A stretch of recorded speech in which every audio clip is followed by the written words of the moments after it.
السلام عليكم. ستشهد التركيبة البشرية لأسود الأطلس خلال المباراتين المقبلتين أمام موريتانيا وبوروندي ضمن تصفيات كأس إفريقيا 2021 بالكاميرون حضور اسم جديد لأول مرة رفقة المنتخب الوطني المغربي. ويتعلق الأمر بالمدافع أمير أبسالم الظهير الأيسر لفريق غرونونغين الهولندي الذي تواصلت معه الجامعة الملكية المغربية لكرة القدم، بالإضافة إلى المدرب البوسني وحيد خليلوزيتش بغية انضمامه إلى المعسكر المقبل. وعبر اللاعب أمير أبسالم أثناء حديثه لمجلة أدي الهولندية عن سعادته فور تلقيه اتصالا هاتفيا مؤخرا من الجامعة بخصوص انضمامه إلى أسود الأطلس، حيث قال أبسالم الذي استقل طائرة إلى المغرب أمس الجمعة: اتضح أنهم مهتمون بخدماتي، لقد كان الأمر مفاجأة بالنسبة لي، لكنها بالطبع مفاجأة جميلة جدا.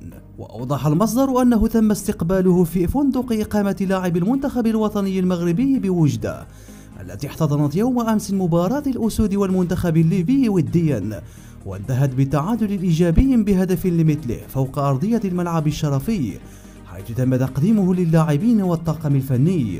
وتابع اللاعب البالغ من العمر 22 سنة: لقد شرح لي كشاف الجامعة بهولندا أنهم كانوا يتابعون ما أقدمه منذ فترة من الوقت.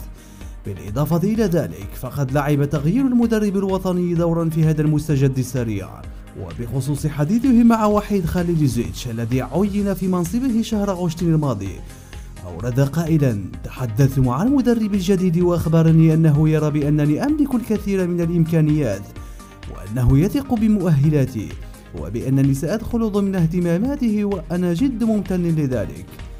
وأنهى أبسال حديثه مؤكدا أنه سيحضر خلال المباراتين الدوليتين الشهر المقبل، معلقا: كما يبدو الآن سيتم دعوتي في نوفمبر للمشاركة في المباريات الدولية أمام موريتانيا وبوروندي.